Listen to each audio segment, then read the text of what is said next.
ये जो कर रहे हो ना बहुत गलत है। ये मुझे कम समझने की बोल दोबारा कर रहे हो तुम। इसकी कीमत भी तुम जल्द ही चुकाओगे, बहुत बड़ी कीमत। वो तेज़ आवाज़ में चीखी और वाइन गिलास फर्श पर फेंकती हुई आगे बढ़ गई। उसी रात साहिल अधलेटा सा बिस्तर पर सिर टिकाए था। उसकी खुली आंखें कमरे की छत की तरफ थी। वो लड़की मुझ पर इतना असर कैसे कर सकती है? क्यों हर बार मैं उसके लिए सोचकर चुप रह जाता हूँ? है कौन वो? मैंने आज तक किसी को अपने करीब नहीं आने दिया, तो वो मेरे जहन के भीतर तक कैसे जा पहुँची? उसे वार्न किया है मैंने, मगर उसके समझने की उम्मीद कम ही दिख रही है। वहीं देर रात साहिल के मोबाइल का नोटिफिकेशन चमका। वो खुली आंखें लिए ही लेटा था। उसे आज नींद नहीं आ रही थी, जैसे कुछ तो अजीब हुआ था या होने को था। उसने जैसे ही वो मैसेज पढ़ा, वो खुद को रोक ही नहीं पाया। वो उठा और कार की चाबी उठाकर रवाना हो गया।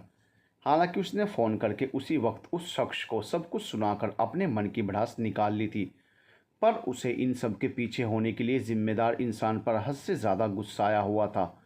वो रात के सन्नाटे में तेज़ रफ्तार से गाड़ी चला रहा था। साहिल राधिका के हॉस्टल पहुंच चुका था।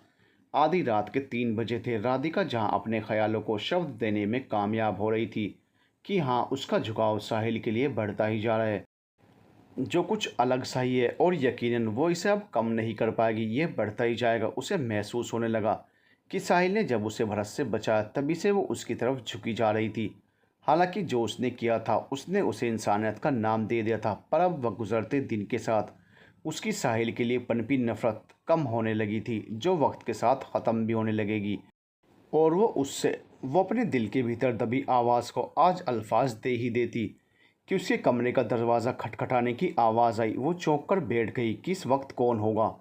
अपने आसपास नज़र दौड़ाई तो याद आया कि शाम को ही नीलम का प्लास्टर खुलने पर कल्पना उसे लेकर घर वालों से मिलवाने चली गई थी। वो तो उसे भी साथ चलने को कह रही थी, पर राधिका ने मना कर दिया। वो इस वक्त अकेली थी और रात के 3 बजे अनजान की दस्तक से वो डर गई थी। कौन? वो खड़ी होकर बुदबुदाई, पर दरवाजे पर दस्तक तेज हो गई थी। उसने टेबल पर रखा वास उठाया और सहमते हुए दरवाज़ा खोला। दरवाज़ा खुलते ही कब अचानक बंद हुआ, उसे पता ही नहीं चला। एक तूफान की तरह कोई शख्स अंदर आया और उसकी कलाई मोड़कर फ़ौरन दरवाज़ा बंद कर दिया। वो चीख पाती उससे पहले उस शख्स ने उसके मुंह पर हाथ रखकर उसे चुप करवा दिया। उसकी आंखें हैरत से फैलकर बड़ी हो चुकी थी और सांसें उखड़ने लगी थी। जब अपने सामने वाले शख्स पर ध्यान गया तो वह घुटी आवाज़ में फुसफुसाई, आप? Just shut up. ये कोई और नहीं, साहिल ही था, जो ब्लैक कलर की हुडी पहने और कैप लगाए उसके कमरे में ज़बरदस्ती घुसा था। राधिका को जब सांस लेने में परेशानी हुई, तब उसने उसके हाथों पर बाइट किया। आउच!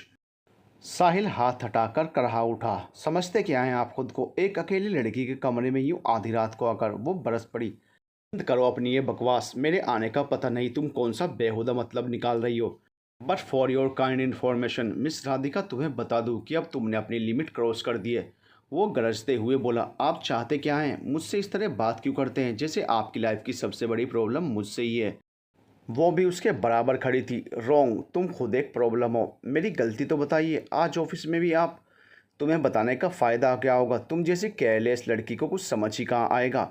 बस इतना जान लो कि तुम्हारी उस बेवकूफ़ी की सज़ा अब मेरे। वो अचानक कहते हुए रुका और राधिका का हाथ दीवार से लगा दिया, जिससे उसके हाथ में पकड़ा आवाज़ टूटकर चूर हो गया और साहिल के हाथों में छुप गया। वो जब गुस्से में होता था, उसे समझ ही नहीं आता था कि वो क्या कर रहा है। वहाँ राधिका अपने मुंह पर हाथ रखे उसे देखती रह गई। वो गुस्से में तो रोज़ ही नज़र आता था, पर इतने गुस्से में आज पहली बार ही था। वो उसका हाथ पकड़ पाती उससे पहले साहिल ने उसकी कलाई मोड़कर उसकी कमर से लगा दी और उसके नज़दीक जाकर बोला, मुझे छूने की कोशिश भी मत करना। मुझसे और मेरी ज़िंदगी से दूर रहो, जितना हो सके उतनी दूर।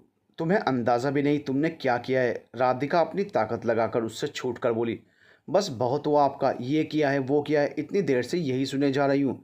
आखिर बताओ तो सही कि क्या किया है मैंने? ये किया है। साहिल ने अपना फ़ोन राधिका के सामने लहराया और जल्दी से हटा भी दिया। वहीं राधिका कुछ समझने की कोशिश कर रही थी। साहिल अपनी हुडी कैप लगाकर तेज़ी से बाहर की तरफ बढ़ गया। उसके जाने पर दरवाज़ा हवा से खुलता बंद होता रह गया।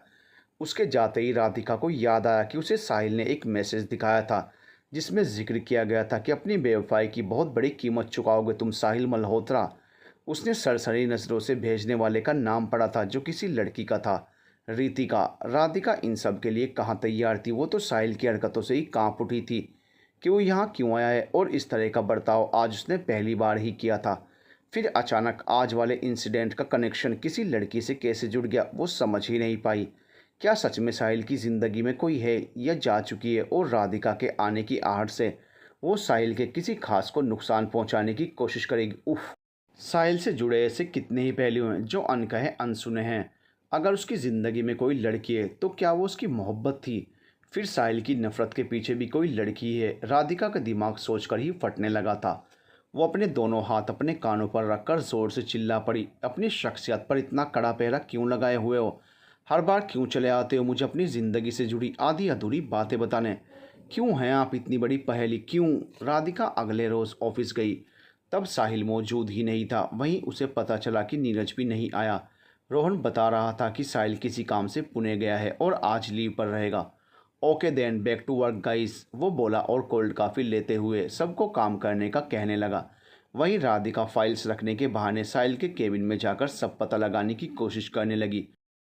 उसे यकीन था कि उसके केबिन में उसकी पर्सनल डिटेल्स से रिलेटेड कुछ न कुछ तो मिल ही जाएगा और आज साहिल का अनुपस्थित होना उसके लिए फ़ायदेमंद था। साहिल पुणे पहुंच चुका था। उसकी कार बड़ी सी बिल्डिंग में दाखिल होती है, यह देखकर अनुमान लगाया जा सकता था कि वो किसी का ऑफिस है। नीरज ने रफ्तार के साथ गाड़ी रोकी तो साहिल दरवाज़ा खोलकर लंबे लंबे डग भरता हुआ अंदर दाखिल हो गया। बाहर खड़े सिक्योरिटी गार्ड ने भी उसे जाने से नहीं रोका। शायद वो उसे जानता था या साहिल का इस जगह पर आना जाना था। वो सीधा रिसेप्शन पर जाकर बोला, तुम्हारी मैडम को बुलाओ। सर आपका अपॉइंटमेंट, उसने जवाबी सवाल किया तो साहिल की त्योरियाँ ही चढ़ गई। वो पहले से ही गुस्से में था। अपॉइंटमेंट माय फुट, वो टेबल पर जोर से हाथ मारकर बोला तो सामने बैठा बंदा सहम गया। तभी पीछे से आकर नीरज ने बिगड़ते माहौल को संभालते हुए कहा, ओ भाई साहब प्लीज़ समझिए, अपनी रितिका मैडम को जाकर कहो कि साहिल मल्होत्रा मिलने आए हैं। जी सर। वो साहिल को देखते हुए चला गया तो साहिल फुफकारते हुए गैलरी में ही चक्कर काटने लगा। नीरज, कोई प्लीज़ कहने की ज़रूरत नहीं थी तुम्हें। इस औरत से और कोई उम्मीद भी कैसे की जा सकती है? हमेशा अपना झूठा रोब मुझ पर झाड़ने की कोशिश करती है ये। मेरा दिल कहता है कि मैं वो अपनी बात पूरी करता इससे पहले। ओ, तो साहिल मल्होत्रा के सीने में भी दिल धड़कने लग गया है। एक आवाज़ की दिशा में साहिल और नीरज मुड़े। उनके सामने ग्रे शेड का शॉर्ट्स और वाइट कलर का स्लीवलेस टॉप पहने एक खूबसूरत सी औरत खड़ी थी जो हाई हील्स के दम पर साहिल के कद तक पहुंचने में कामयाब हो पा रही थी। उसके चेहरे पर अलग ही रौब दिख रहा था। फिर मेकअप से सने चेहरे के बदौलत वह काफ़ी हसीन दिख रही थी। उसे देखकर ही साहिल की कंजी आंखों में अंगारे उतर आए थे। उसके दिमागी नसें तनने लगी थी। वो उसे गुस्से में घूर रहा था। अगर नीरज यहाँ ना होता तो वो आज उस पर हाथ ही उठा लेता। वो उसकी तरफ बढ़ने ही वाला था कि उसने उंगली पॉइंट करते हुए कहा, be in your limits mister Malhotra, मुझे हदें सिखाओगी तुम, जिसे खुद हद का मतलब भी नहीं पता है। साहिल दूर खड़ा ही तेज़ आवाज़ में बोला, मैंने नहीं, तुमने अपने हाथों अपना ये हश्र किया है। लोग जिसे business tycoon, rich and famous, Mumbai का हीरो ब्ला ब्ला ब्ला कहते हैं ना, उन्हें मालूम ही नहीं तुम्हारी कहानी, ना ही तुम्हारी कमज़ोरी। वो मुँह बिचकाए और आंखें तरेरते हुए साहिल की तारीफ़ कर रही थी। खबरदार। ओ, कमज़ोरी के नाम पर कैसे अपने आप को काबू में कर लेते हो तुम? खैर रिलैक्स, मुझे मालूम है कि तुम्हारी कमज़ोर नब्ज़ क्या है। उसने मोबाइल साहिल के सामने किया और साहिल तरसती आंखें लिए स्क्रीन पर देखने लगा। उम्मीद के उलट राधिका की तस्वीर थी जो शायद उसने सोशल मीडिया से ली थी। ये उसकी तस्वीर देखकर वो चौंक गया। यही है ना? उसने अपने शक को सही साबित करने के लिए दोबारा पूछा। रितिका, नीरज ने कुछ कहना चाहा। तुमसे बात नहीं कर रही मैं, नौकर कहीं के, वो उसे बिना देखे हुए ही बोली। रितिका साहिल को बर्दाश्त नहीं हुआ। ओह अच्छा, तो अपने हर एम्प्लॉय से मोहब्बत है तुम्हें? वो बेशर्मी से बोली और दोबारा फ़ोन सामने कर दिया। मुझे तो लगा सिर्फ इसी। Shut up, just shut up, तुम चुप रहो और दफ़ा हो जाओ यहाँ से। पूरी सोशल मीडिया साइट पर ख़ुद को बैचलर दिखाते हो या औरतें सख्त नापसंद है तुम्हें? ये झूठा रोब झाड़ते हो, अफवाहें फैलाते हो। हकीकत क्या थी वो मैंने कल ही देख ली थी। अब तुम ये कान खोलकर सुन लो, तुम्हें जो चाहिए वो कभी तुम्हें नहीं मिलेगा। उम्र भर तड़पोगे, तरसोगे तुम उसके लिए, भीख मांग लो, पर यह रितिका का वादा है तुमसे कि ये ख्वाहिश भी ख्वाहिश ही रहेगी। रितिका में साहिल के बराबरी का रौब था, पर साहिल जैसा अभिमानी इंसान उसके सामने उसकी आखिरी बात पर कुछ कह ही नहीं पाया था। जाने कौन सी कमी की बात कर रही थी वो, जो साहिल जैसे संपन्न इंसान की ज़िंदगी में थी। साहिल उसकी बकवास को और नहीं सुन सकता था। वो मुठ्ठियाँ कसता हुआ फ़ौरन वहाँ से चला गया। वहीं नीरज रितिका को रोकते हुए बोला, बहुत गलत कर रही हो ये तुम। सही गलत की डेफिनेशन मुझे कम से कम तुमसे तो नहीं सीखनी पड़ेगी। तुम खुद कहाँ हो ये देखो। कुत्ते की भी तुमसे ज़्यादा इज्जत होती है और तुम साहिल मल्होत्रा के आगे पीछे दुम हिलाते घूमते हो। वो अपनी कड़वी जुबान से नीरज की बेइज्जती करती हुई निकल गई और नीरज साहिल के खातिर इसे भी सह गया और उसके पीछे चल दिया। वहीं रीति का फ़ोन मिलाते हुए बोली, हाँ वही मिस राधिका, हाँ समझ गए ना, बहुत काम आएगी वो हमारे। नीरज जैसे ही बाहर आया उसने ड्राइविंग सीट पर साहिल को देखा जो कि इस वक्त बेहद गुस्से में था। सर गाड़ी मैं चलाऊंगा, तुम्हें साथ आना है तो बैठ जाओ, नहीं तो कैब बुक करवा देता हूँ। वो चाबी घुमाते हुए बोला, नहीं सर मैं आ रहा हूँ। नीरज तुरंत गाड़ी की तरफ लपका। बैठने से पहले ही भगवान को जाने कितने ही चढ़ावे बोल दिए थे, क्योंकि ड्राइविंग सीट पर साहिल जो बैठा था और वो भी सामान्य नहीं, गुस्से के उच्च स्तर वाला साहिल जो गुस्से में कार को एयरप्लेन बना देता था। सर उसके बोलने के पहले ही साहिल की कार हवा से बातें करने लगी थी। देखते ही देखते साहिल ने गाड़ी सीधे ऑफिस के सामने रोकी और ब्रेक लगाकर बोला, राधिका का आखिरी दिन होना चाहिए आज ऑफिस में, और गाड़ी से निकल गया। पर सर, नीरज सीट बेल्ट के साथ जद्दोजहद कर ही रहा था कि वो उसकी सुने बगैर ही चला गया।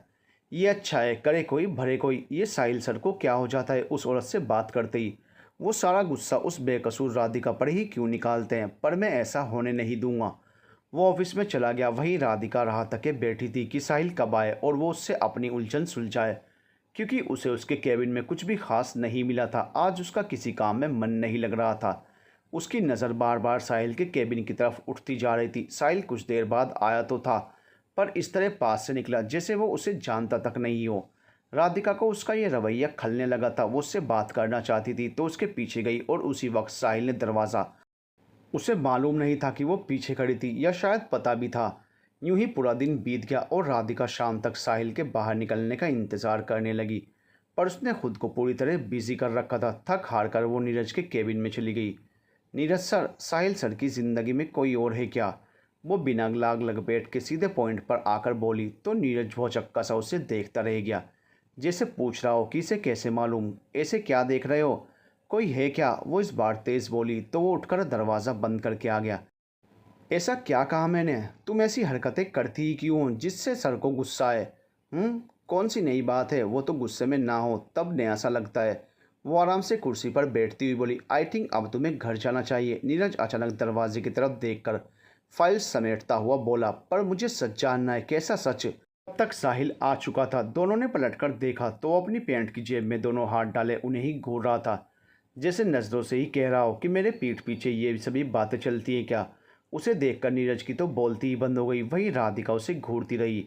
सर वो ये, नीरज नहीं चाहता था कि राधिका के सामने उसकी जॉब जाने की बात आए, क्योंकि उसने सोच रखा था कि वो साहिल को घर जाकर मना ही लेगा। पर ये तो यहीं आ गया था। चलो मेरे साथ। राधिका ने जैसे ही जाने को कदम बढ़ाया, दरवाजे के सामने हाथ कर दिया और आईब्रो चढ़ाकर बोला, तुम्हें नहीं कहा मैंने? पर sir, don't call me sir. तो क्या बुलाऊं? वो उसके पीछे आ गई। इसे पढ़ लो, समझ आ जाएगा। उसने एक लेटर उसके मुंह पर उछालते हुए कहा। नीरज कुछ कहने की हालत में नहीं था, क्योंकि साहिल का मिजाज कुछ समझ नहीं आ रहा था। वो उसके पीछे चल दिया। पीछे जैसे ही राधिका ने पेपर पढ़ा तो उसके होश ही उड़ गए। ये दिस इज़ नॉट फेयर। वो जल्दी से उनके पीछे गई। लिफ्ट तब तक बंद हो चुकी थी। वो दौड़ती हुई सीढ़ियों से उतरने लगी। वो जैसे ही ग्राउंड में गई उसे कोई नज़र नहीं आया। उसकी सांस फूलने लगी थी, पर जैसे ही उसने सिर उठाकर देखा एक कार जाती हुई दिखी, वो फ़ौरन उसके साथ भागने लगी और उसके ठीक आगे जाकर खड़े हो गई। नीरज ने हाथों हाथ ब्रेक न लगाए होते तो राधिका गाड़ी के नीचे होती। साहिल उसकी इस बेवकूफ़ी पर और ज़्यादा गुस्से से भर गया था। वो तमतमाता हुआ बाहर निकला और उसकी बिना सुने उसे उठाकर रोड की उस साइड बैठाया जहाँ कोई नहीं था। ये ज़ोरदार खेल नीरज बड़ी दिलचस्पी से देख रहा था। वो दोनों लगभग अपने झगड़े से उसका मनोरंजन कर दिया करते थे। साहिल जैसे ही मुड़ा, राधिका ने जल्दबाजी में उसकी टाई खींच ली, जिससे उनके चेहरे काफ़ी नज़दीक आ चुके थे, इतने करीब जिसमें दोनों की नाक आपस में छू रही थी। राधिका की चढ़ती उतरती सांसें साहिल को गुस्सा दिलाने के लिए काफ़ी थी। फिर उसकी इस हरकत से वो और ज़्यादा तेश में आ गया था। अरे बाप रे! नीरज मुँह फाड़े उन्हें देखता ही रह गया। दोनों में बराबर की टक्कर थी। फिर राधिका भी साहिल से कम कहाँ थी। What the hell are you doing? ये क्या बदतमीज़ी है? वो अपनी टाई खींचते हुए चिल्लाया। आप समझते क्या हैं खुद को? कहीं के महाराजा हैं या प्रधानमंत्री? इतना गुरूर किस बात का है? ये कहते हुए उसने टाई को और खींचकर साहिल को अपने और करीब कर लिया था। यू खैर मुझे इन सब से कोई लेना देना नहीं, बदतमीज़ी की बात तो आप मत ही कीजिए। आप बताइए मुझे हाथ कैसे लगाया आपने और फिर यहाँ इस तरह से लाकर रख देना। कोई सामान नहीं हूँ मिस्टर साहिल मल्होत्रा, वो इस बार गुस्से से बोली। तुम्हारा छोटा सा दिमाग हर वक्त घास चरने ही गया हुआ रहता है। हरकतें देखिए तुमने अपनी, और क्या कहा तुमने, बदतमीज़ी? तो ये जो भी तुमने किया कौन सी शराफत का काम था? अचानक इस तरह मेरी गाड़ी के आगे आकर मरने का शौक है तुम्हें? कोई शौक नहीं मुझे आपकी सो कॉल्ड कार के आगे आने का। मैं बस यही कहने आ रही थी कि आपको कोई हक नहीं है इस तरह से मुझे नौकरी से निकालने का। वो अचानक से पेपर के टुकड़े हवा में उछालती हुई बोली। हो गया सियाप्पा। नीरज ने अपना सर पीट लिया। उसे साहिल से यही उम्मीद थी और इसी बात का डर भी था जो उसने पूरा कर दिया। तुम्हें भी कोई हक नहीं है मेरी पर्सनल लाइफ में बेवजह घुसने का। मैंने पहले भी कहा था तुमसे अपनी हद में रहना, मुझसे और मेरी ज़िंदगी से बहुत दूर ही रहना, पर तुम जब वो भूल गई तो मैं पीछे नहीं हटने वाला। अपने आप को फिल्मी सितारा समझते हो जो लोग मरे जा रहे हैं आपके बारे में जानने के लिए, आपकी हैशटैग पर्सनल लाइफ में जानने के लिए। औरों का नहीं पता पर तुम तो मरी जा रही हो। साहिल ने बेबाकी से उस पर नज़र गड़ाए हुए ही कहा। राधिका की नज़रें इस बात पर झुकने लगी थी क्योंकि वो सच में साहिल के बारे में जानना चाहती थी, उसकी पिछली ज़िंदगी और उसमें आने जाने वाले और रहने वाले हर शख्स, हर रिश्ते के बारे में। वो कहते हैं ना, जिस चीज़ के बारे में जितना छुपाया जाता है इंसान उसके बारे में जानने के लिए उतना ही डेस्परेट होने लगता है। राधिका के साथ भी ऐसा ही हुआ था। वो अपने आसपास ऑफिस ज्वाइन करने के वक्त से सब सुने जा रही थी। साहिल ये है वो है, उसका ये राज है, उसमें इस बात को लेकर नफरत है। पर इन सब के पीछे का पूरा सच तो कोई भी नहीं जानता था। सब अपनी सुनी सुनाई बातें दोहराते थे जिससे राधिका के मन में जिज्ञासा भरने लगी थी, जिसको बढ़ावा साहिल ने ही दिया था जब वो कल रात उसके पास सिर्फ ये कहने आ गया था कि वो उसकी ज़िंदगी से दूर रहे, और वो उस लड़की की वजह से ही कह रहा था जिसका मैसेज साहिल ने अनजाने में ही उसे दिखाया था। मिल गया जवाब। साहिल ने उसकी गिरफ्त से टाई छुड़ा ली और जाने लगा। तभी राधिका उठती हुई तेज़ आवाज़ में बोली, कौन लगती है रितिका आपकी? साहिल के कदम वहीं ठहर गए। नीरज ने भी गाड़ी के शीशे चढ़ा लिए और वहाँ से भाग निकला। वो इन सब के आगे होने वाले अंजाम से ही डर गया था। राधिका को कैसे पता चला होगा उसका, और पता चल भी गया था तो इस तरह चिल्लाकर क्यों पूछ रही है? एक बार मुझे बताया तो होता। भगवान जाने अब साहिल उससे क्या और कैसे बात करेगा। उसे बात करनी आती ही कहाँ थी। वो तो अपनी ईगो और गुस्से को अपने सिर पर सवार ही रखता था। और प्लीज़ सेव राधिका, वो मिन्नतें करते हुए तेजी से गाड़ी चलाते हुए निकल गया। साहिल ने जैसे ही ये सुना उसका माथा ही ठनक गया था। वो उल्टे पाँव होता हुआ राधिका के बेहद करीब आया और उसका हाथ पकड़कर ऑफिस के बैक एरिया में ले गया जो बिल्कुल सुनसान जगह थी, गुप्त अंधेरे और सन्नाटे में। साहिल के जूतों की आवाज़ और राधिका की उसके साथ खींचे चले जाने की आहट ही सुनाई दे सकती थी। साहिल ने एक दीवार के पास लाकर राधिका का हाथ चटक दिया जिससे वो लड़खड़ाती हुई दीवार से जा टकराई। इसी बीच उसकी कोहनी और सिर पर खरोंच आ चुकी थी, पर साहिल को इससे कोई फर्क नहीं पड़ रहा था। वो अपने आप को संयत करने की हर कोशिश करता, मगर राधिका हर बार उसके पेशेंस को ख़त्म कर ही देती थी। वो इस बार तेज़ आवाज़ में बोला, मुझसे कुछ भी पूछने का हक नहीं है तुम्हारे पास, क्योंकि तुम कोई नहीं हो मेरी, समझी?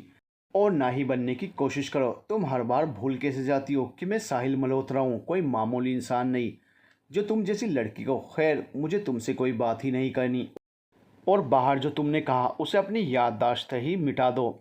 वहाँ राधिका भरी आंखें लिए उसे देखती रह गई। साहिल के रूखेपन को वो अपने दिल के भीतर से महसूस कर रही थी। क्यों था वो इतना सख्त, क्यों करता है उसके साथ ऐसा सलूक? कोई कुछ नहीं लगता मेरा, ना ही मैं लगता हूँ किसी का। मेरी ज़िंदगी में ऐसे धोखेबाज रिश्तों और इस यूजलेस से प्यार जैसे इमोशंस की कोई जगह नहीं है। मैं I am not finished yet, वो उंगली पॉइंट करते हुए बोला। राधिका के आधे शब्द मुंह में ही रह गए। तुम जैसी मिडिल क्लास लड़की को अमीरजादों की निजी ज़िंदगी और उनके मसलों में नहीं, उनके साथ खबरों में मसालों में आने का शौक़ रहता है। तभी मेरे बारे में सब जानने आई थी ना मेरे केबिन में? साहिल ने राधिका के चेहरे पर नज़र जमाए हुए कहा। वो उससे यूं ही पूछ रहा था क्योंकि सच तो वो पहले से जानता था। उसने लौटते ही सीसीटीवी फुटेज चेक कर ली थी। नहीं, मैं अपनी चोरी पकड़े जाने पर वो बिल्कुल पसीना पसीना हो गई थी। आई थी कि नहीं? वो ज़ोरदार गरजा तो उसने कांपते हुए गर्दन हिला दी। अब बताओ कितने पैसे चाहिए? नहीं, वो सवाल बाद में, पहले ये बोलो हो कौन तुम, किसने भेजा है तुम्हें यहाँ? मेरी जासूसी करने के लिए आई हो ना? सर, वो बेयकीनी से उसे देखने लगी। क्या सर? मुझे तो तुम पर पहले दिन से ही डाउट था। ना जाने क्यों नीरज भी नहीं समझ पाया कि एक सीक्रेट एजेंट ही ये क्या करते हैं, वरना मेरे ऑफिस में कोई बंदा इतनी जल्दी हायर नहीं हुआ। ना ही मेरे इतने नज़दीक पहुंच पाया, और तुम्हें देखो, महीने भर में क्या गजब की ग्रोथ की है तुमने, ग्रेट। वो तालियां बजाने लगा। बस कीजिए, उसके लिए ये सब सुनना कहाँ आसान था। ओह, बुरा लगा, मुझे भी लगता है जब तुम ज़बरन मेरी ज़िंदगी में घुसने की कोशिश करती हो, मेरी पर्सनल लाइफ के बारे में पता लगाने की ट्राई करती हो। तुम जानती भी नहीं तुम्हारी बेवकूफ़ियों का खामियाजा किन्हें भुगतना पड़ता होगा। अब बोलो कितने पैसे चाहिए? वो अचानक ही अपने कोट की जेब से चेक बुक निकाल कर उसके सामने फेंकता हुआ बोला। नौकरी से निकालने का ही तो सदमा लगाया ना तुमने। लो, जितना चाहे रख लो। राधिका को ये बेइज्जती कतई बर्दाश्त नहीं हुई। वो आंसू पोंछते हुए बोली, बस हाँ, बहुत बोला आपने और बहुत सुना मैंने। और ये, वो चेकबुक उठाकर बोली, इन रुपयों का ही घमंड दिखा सकते हैं आप, तभी तो अपनी दौलत शोहरत वाली भरी दुनिया में अकेले रह गए हैं आप, बिल्कुल अकेले। और कहीं ऐसा ना हो कि आप। साहिल उसके नज़दीक आया और उसके दोनों हाथ पकड़ लिए। वो जैसे कुछ भी करके राधिका की बात पूरी होने नहीं दे सकता था। बस आगे कहने की ज़रूरत भी मत करना। क्यों डर गए मल्होत्रा जी? तन्हाई सभी को कचोटती है, ये दर्द, बेबसी, ये घुटन जीना मुहाल कर देती है। इतना डर लगता है इससे कि सामने वाला चाहे मरने की बद्दुआ दे दे, बस इस मनहूस अकेलेपन की ना दे। ये कहते हुए राधिका के आंसू फिर बह चले थे। एक अलग ही तड़प थी उसकी इस बात में, जैसे वो भी कहीं ना कहीं यही अकेलापन महसूस करती आ रही हो। साहिल की पकड़ उसकी कलाइयों पर मजबूत होने लगी थी, मगर फिर भी वो उसे अपलक देखे जा रहा था, जैसे उसकी ही किसी अधूरेपन का कोई अहम हिस्सा राधिका के भीतर मौजूद हो। दिल ने पहली बार राधिका के लिए उसके नाम की धड़कन धड़कती महसूस की थी। राधिका भी उसकी कंजी आंखों में खोई जाती कि उसे साहिल की पकड़ से दर्द महसूस होने लगा। उसने ताकत लगाकर उसे खुद से दूर किया और अपनी आंखों के कोर साफ किए। अपनी दौलत अपनी जेब में रखिए सर, या किसी ज़रूरतमंद पर लगाइए। मैं मिडिल क्लास लड़की ज़रूर हूँ, मगर बेगैरत नहीं, एक नेक इंसान की इंसानियत के नाते आपके बारे में पूछ रही थी, जिसका बेहद गलत और घटिया अर्थ निकालकर आपने एक बार फिर अपने अकड़ू और अहंकारी साहिल मल्होत्रा होने का सबूत दे दिया। अब आप क्या, मैं खुद ये नौकरी छोड़ती हूँ? वो तमतमाए चेहरे से उसके रोबीले चेहरे को मात देने में कामयाब रही थी। और हाँ, मेरे महीने भर का पेमेंट भी आप किसी चैरिटी में दे दीजिएगा। क्या पता मेरी मेहनत के और आपके पैसे के ज़रिए आप मेरे हिस्से की बेशकीमती दुआ नसीब कर पाएँ। जा रही हूँ, उम्मीद करती हूँ दोबारा ना मिलें, और मेरे ना होने से शायद अब आपकी ज़िंदगी में कुछ सुकून ही आ जाए। Goodbye. वो हाथ लहराती हुई साहिल के सामने से चली गई, और साहिल ठगासा उसे देखता रह गया।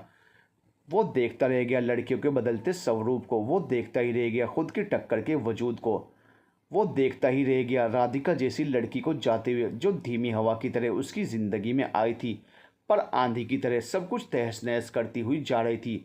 वो अब भी उसे समझ नहीं पा रहा था, क्या था आखिर उसमें ऐसा जो वह पैसों के धौंस दिखाने पर भी अपनी बात पर इस कदर अड़िग थी कि पूरी ब्लैंक चेक बुक को ठोकर मारकर जा रही थी। ठोकर तो उसने साहिल की बिखरी ज़िंदगी में भी मारी थी, जिसका अंजाम बुरा होने वाला था, क्योंकि उसे मालूम था कि रितिका चुप नहीं बैठने वाली है। राधिका, वो तेज़ आवाज़ में चिल्लाया, जिससे उस सुनसान सी जगह का सन्नाटा पूरी तरह दूर हो गया था और राधिका का नाम दोहराया जा रहा था। वहीं राधिका हॉस्टल न जाकर किसी खुली पहाड़ी पर चली गई।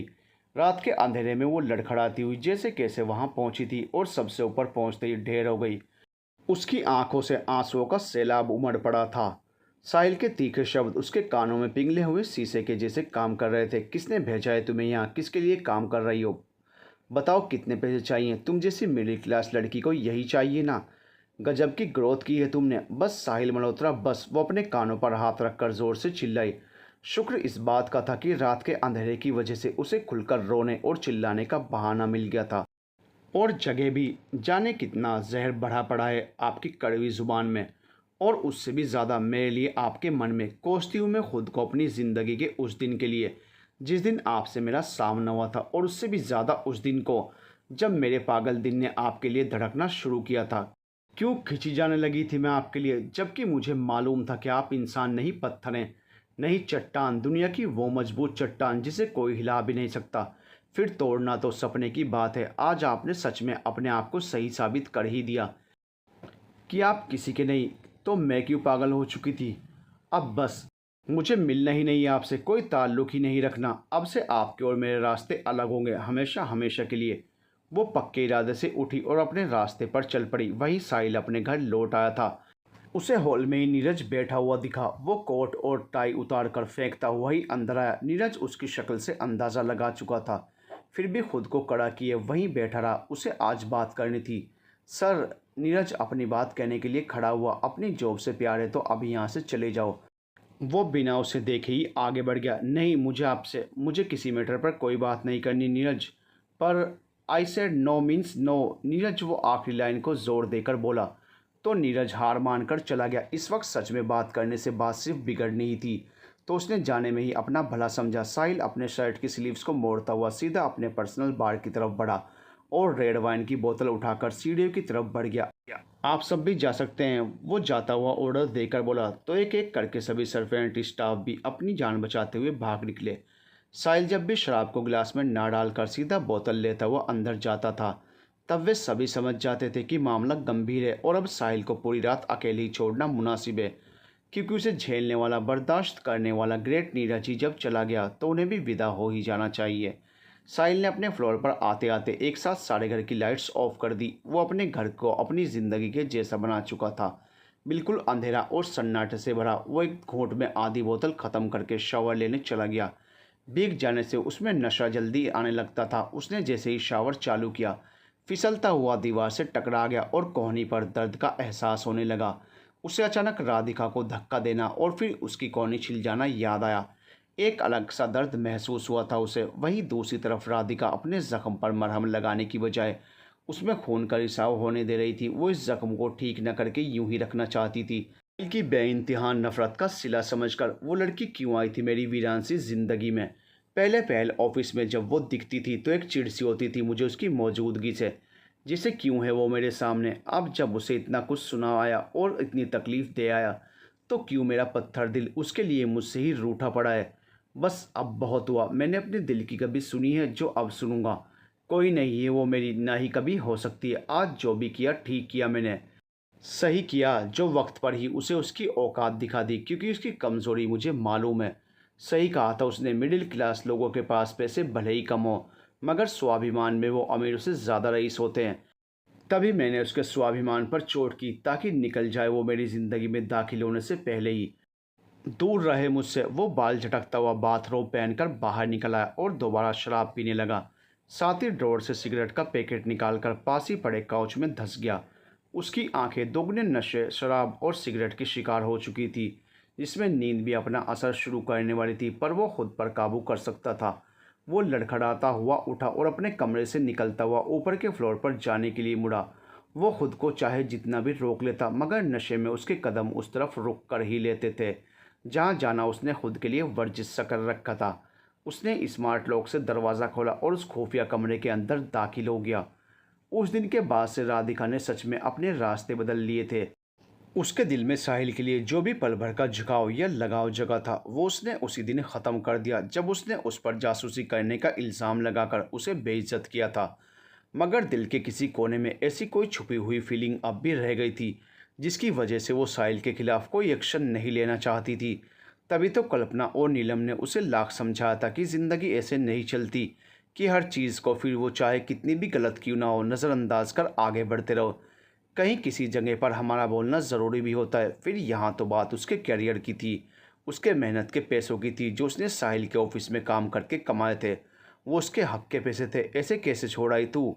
रुक, हम लीगल एक्शन लेते हैं उसके अगेंस्ट। कल्पना को गुस्सा आ गया था। ओ बहन, लीगल एक्शन कोई हलवा है क्या? भूल गई साहिल मल्होत्रा है वो, पुलिस और वकील जेब में रहते हैं उसके। हम ऐसे ही कुछ नहीं कर सकते उसके खिलाफ। नीलम ने साहिल की पावर याद दिलाते हुए कहा। तुम दोनों बस भी करो यार, मुझे कुछ करना भी नहीं है। तुम्हारी जानकारी के लिए बता दूं कि उसकी ब्लैंक चेक बुक को ठोकर मार कर आई हूँ मैं। राधिका उनकी बातों से खींच गई थी। उसने सारी बातें उन दोनों को बताई तो दोनों भौचक्की सी खड़ी राधिका को देखती रह गई। वाट? राधिका की बात सुनकर दोनों दंग रह गई। मुझे उससे कोई लेना देना नहीं रखना, पर अब तू आगे करेगी क्या? वो मुझे मालूम है, वो बोली और कुछ सोचने लगी। उस दिन के बाद से उसने वो जॉब छोड़ने के तुरंत बाद उस कंपनी को ज्वाइन कर लिया जिसमें साहिल की पार्टनरशिप थी। साहिल के आश्रम वाले नए प्रोजेक्ट के सिलसिले में साइट पर मिला वो शख्स राधिका से प्रभावित तो पहले से ही था। फिर जब राधिका ने खुद से जॉब के लिए अप्लाई किया तो उन्होंने भी ना नहीं किया। साहिल भी काफ़ी हद तक दिमागी हालत से ठीक था, क्योंकि उसके नाक में दम करके रखने वाली राधिका जो उसके साथ नहीं थी, वो ऑफिस में अपना दबदबा कायम रखना चाहता था, जिसका ठोस सबूत उसने ये करके दे ही दिया था कि राधिका की तरह किसी और एम्प्लॉय ने उसके साथ 4 कदम आगे निकलने की कोशिश की तो उसके साथ भी यही होगा। वहीं नीरज की ज़िंदगी में सिर्फ सेक्रेटरी के इंटरव्यू लेने का काम बाकी रह गया था। वो तंग आ चुका था साहिल के सिरफिरे बर्ताव से। उसे गुस्सा आता था कि वो सब कुछ छोड़कर चला जाए, मगर साहिल के पुराने एहसानों के बोझ के नीचे वो इस तरह दबा हुआ था कि उसका यह ख्याल भी सांसें नहीं ले पाता और वो मजबूरन यहीं रुकने का मन बना लेता। इस बार तो राधिका के आने पर उसे एक उम्मीद जगी भी थी कि शायद अब उसका आकड़ू बॉस कुछ तो लाइन पर आ जाए, मगर साहिल ने उसे भी निकाल कर ये इच्छा भी पूरी नहीं होने दी। उसने सोच रखा था कि इस बार वो कोई सेक्रेटरी हायर ही नहीं करेगा। ये हो ही नहीं सकता। साहिल टैब स्क्रीन पर नज़र गड़ाए बोला, ये तो हो गया सर। नीरज जो उसके बगल में ही खड़ा था वो बोला, हमारी कंपनी का प्रोजेक्ट कॉपी हुआ तो कैसे? हाँ, वैसे तो इस पर राधिका ही काम कर रही थी। हाँ, पर उसकी इतनी औकात नहीं कि वो साहिल को चीट करे। वो गुरूर से बोला, आपने जो किया है उसके बाद वो ऐसा कर भी सकती है? नीरज धीरे से फुसफुसाया, कुछ कहा नहीं, कुछ नहीं, पता करो इसका। जी सर। नीरज कुछ ना कहता हुआ निकल गया। उसे साहिल के साथ आज किसी मीटिंग में जाना था। अब वहीं उसकी सेक्रेटरी वाला काम भी देखता था, क्योंकि राधिका को गए हुए कुछ ही दिन हुए थे और अब वो दोबारा किसी को जल्दबाजी में हायर करके अपनी इकलौती नौकरी से हाथ नहीं धोना चाहता था। साहिल के नए प्रोजेक्ट की तैयारियां जोरों पर थी। वो शाम को साइट पर गया। उसे वहां जाने पर ना जाने क्यों राधिका की मौजूदगी का एहसास हुआ, क्योंकि आखिरी बार वो उसी के साथ यहाँ आया था। उफ, कितना झगड़ती है वो उससे, कितनी ज़िद्दी, कितनी मनमानी करने वाली। बिहेवियर से हूबहू मेरी तरह। एक बार फिर वो उसे सोचने में गुम होने ही वाला था कि उसके मोबाइल स्क्रीन पर चमकते नंबर ने उसके माथे पर शिकन ला दी। फिर कुछ सोचते हुए उसने फ़ोन रिसीव ही नहीं किया और मीटिंग के लिए निकल गया। वे दोनों जैसे ही आकाश खुराना के ऑफिस पहुंचे, उसे मीटिंग रूम में पीट करके खड़ी एक लड़की दिखाई दी। साहिल यूं ही हर किसी को आंख उठाकर देखता तो नहीं था, मगर इस लड़की ने ना चाहकर भी अपने खड़े होने के अंदाज से उसका ध्यान अपनी ओर खींच ही लिया था। साहिल के चलते कदम रुक गए और वो वहां खड़ा उसे देखने लगा। उसने क्रीम कलर की कुर्ती और ब्लू कलर की डेनिम पहन रखी थी। अपनी पोनीटेल में रेड कलर का स्कार्फ उलझाए फ्लैट स्लीपर में वो पैरों के पंजों को ऊपर करके रैंक से कुछ फाइल्स निकाल रही थी। उसके कमर तक लहराते बाल उसकी बॉडी मूवमेंट के साथ हिल रहे थे। साहिल आंखें तरेड़ते हुए बोला, डिस्गस्टिंग। उस लड़की ने साहिल को देखने के लिए शायद चेहरा घुमाया भी था, पर तब तक वो जा चुका था। Hello Malhotra ji. Hello mister Khurana. दोनों ने गर्मजोशी से एक दूसरे से हैंडशेक किया। मुझे अपने प्रोजेक्ट को अनाउंस करने के लिए बहुत बड़ी पार्टी ऑर्गेनाइज करनी है, साहिल पानी पीते हुए बोला। या श्योर, आकाश खुराना खुलकर मुस्कुराया। बट मेरा प्रोजेक्ट आपके और मेरे सामने की बात थी, जिसमें कोई और शामिल हो सकता है। ये बात मुझे ज़रा जची नहीं। अचानक साहिल का रवैया ही बदल गया। कैसे? मतलब ये? उसने अपना टैब आगे कर दिया, जिसमें साहिल के नए प्रोजेक्ट के कुछ आइडियाज़ खुराना कंपनी से मिलते जुलते दिखे। वो न्यूज़ भले ही साहिल के पास उसके सोर्सेज के थ्रू फिलहाल प्राइवेटली ही सामने आई थी, मगर इन सब खबरों को पब्लिक होते देर भी कहाँ लगती है। ये डोंट एक्ट लाइक इनोसेंट, साहिल सीधे बोलते हुए बोला तो आकाश खुराने के चेहरे का रंग ही उड़ गया। मैंने नहीं, वो कुछ समझ पाता उससे पहले ही मैं आई कम इन। वो दोनों आवाज़ की दिशा में पलटे। साहिल हैरान था। उसने जिस लड़की को अभी बाहर खड़े देखा था वो उसके सामने थी और वो कोई और नहीं, राधिका थी। उन दोनों ने जब एक दूसरे को देखा तो एक बार के लिए कुछ कहना ही भूल गए। साहिल कुर्सी से खड़ा हो गया और उसके साथ ही राधिका पूरी तरह उसे नज़रअंदाज करती हुई आकाश खुराना के सामने फाइल रखकर जाने लगी। 1 मिनट। साहिल ने उसे हाथ के इशारे से रोका तो राधिका इस तरह से निकल गई जैसे उसने कुछ सुना ही नहीं। आई सेड स्टॉप, साहिल आदेशात्मक लहजे में बोला। आप मेरे बॉस नहीं, कहकर वो जैसे ही जाने लगी। साहिल को अपनी बेइज्जती महसूस होती नजर आई। किसी ने आज तक उसे ना करने की कोशिश नहीं की थी और उसके क्लाइंट्स के सामने तो हरगिज नहीं। वो लपक कर उसके हाथ की तरफ बढ़ा। इसके साथ ही आकाश खड़ा हो गया। Can you 5 minute leave us alone mister Khurana? Sahil की ऐसी बेबाकी पर राधिका उसे देखती रह गई। ओ ओके, वो कहकर बाहर निकल गया। मेरा हाथ छोड़िए मिस्टर मल्होत्रा। वो उसके बदले व्यक्तित्व को देखता रह गया। हफ्ता भर हुआ नहीं ऑफिस छोड़े हुए और तेवर। अब आप मेरे बॉस नहीं, पर तुम डेफिनेटली मिडिल क्लास लड़की हो। आप, ये तुमने साबित किया है। भले ही ब्लैंक चेक बुक ठुकराई तुमने, पर ये। साहिल ने अब तक की सारी बातें सिलसिलेवार तरीके से बताई तो राधिका को समझ आया कि वो उसे किस बात के लिए सुना रहा है। ओह, आपके ध्यान में रहे इसलिए बता दूं कि वो आइडिया मेरा था। मेरे चले जाने के बाद भी आप उसी पर काम करते, ये कहाँ की बात है। तो मैंने यहाँ वो आइडिया शेयर कर दिया। वैसे भी आकाश सर आपके पार्टनर है ना। वो बेफिक्री से बोली, तुम्हें समझ है क्या बिजनेस की? तुम्हें लोगों की, इनफैक्ट काम करने वाली जगह की कुछ पता भी है क्या? जिस भरत को पीछे छोड़ आई हो ना तुम, कारनामे में उसका बाप मिला है तुम्हें यहाँ। साहिल ने इस बात पर जोर देते हुए कहा। राधिका साहिल की नज़रों का पीछा करती हुई बाहर देखने लगी, जहाँ आकाश खड़ा हुआ उन दोनों को ही देख रहा था, पर वो कुछ समझ नहीं पाई। मतलब आकाश खुराना भले ही मेरा पार्टनर है, पर आपको तो पूरी दुनिया में खराबी ही नज़र आती है। मेरा मशवरा है कि आप अपने घर में शीशा लगवाएं। काश कभी खुद के अंदर भी झांक कर देख लिया होता तो कसम से सारे भ्रम दूर हो चुके होते। खैर जाइए आप यहाँ से, ये मेरे काम करने की नई जगह है। यहाँ तमाशा, रियली तमाशा? साहिल इस बात पर राधिका की बाँह कसकर पकड़ते हुए बोला, मैं तमाशा मना रहा हूँ और जो तुम कर रही हो उसके बारे में क्या ख्याल है? साहिल का फ़ोन लगातार बजे जा रहा था। साहिल ने जैसे ही दोबारा वही नंबर देखा तो उसने राधिका को छोड़कर फ़ोन रिसीव किया। हेलो, यस, या आई नो टुमारो 25th, या आई एम डेफिनेटली कम, वो कहता हुआ बिना राधिका की तरफ देखे ही बाहर निकल गया। ये सुनकर ही राधिका के कान खड़े हो गए। उसे याद आया कि जब वो ज्वाइनिंग के वक्त साहिल के ऑफिस गई थी, तब भी इसी तारीख को लेकर बातें हो रही थी। एक महीना किस तरह बीत गया उसे पता ही नहीं चला। और अब कल भी वही है। ऑफिस में भी सब ऐसी ही किसी जगह की बात कर रहे थे, जहां जाने के बाद वो काफ़ी वक्त तक परेशान सा रहता, पर इसके बारे में जानता कोई नहीं था। शायद उसके पीछे जाने से सब पता लगाया जा सके। तो अब मैं पीछे नहीं हट सकती। मिस्टर साहिल मल्होत्रा की मिस्टीरियस लाइफ के बारे में अब मुझे पता लगाना ही होगा, और इससे बेटर मौका मेरे पास दोबारा नहीं आ सकता, वो पक्का इरादा करते हुए बोली। राधिका को जानना था कि साहिल 25 तारीख को करता क्या है, जाता कहाँ है, उसकी बेरुखी के पीछे आखिर है कौन। उसकी नाजुक नब्ज भी शायद इसके पीछे ही जुड़ी हो। राधिका ने रात भर में ये तय कर लिया था कि वो उसका पीछा करेगी तो उसकी निजी ज़िंदगी से जुड़ी कोई खबर उसे ज़रूर मिलेगी। कम से कम अहंकारी साहिल के बारे में कुछ तो पता लगेगा ही। और इधर कल दोबारा 25 तारीख थी और साहिल इस बार बहुत खुश था, क्योंकि पिछली बार वो मुलाकात पूरी नहीं कर पाया था, मगर अब की बार वो ज़रा सावधान था और आसपास राधिका भी तो नहीं थी। उसे यकीन था कि इस बार वो खाली हाथ नहीं लौटेगा। उसने नीरज से कहकर सारी मीटिंग्स कैंसिल करवा ली थी और कल की तैयारी में जुट गया। वो ज़रा सी भी चूक करके पिछली बार की तरह फिर से महीने भर का इंतज़ार नहीं करना चाहता था और ना ही कर सकता था।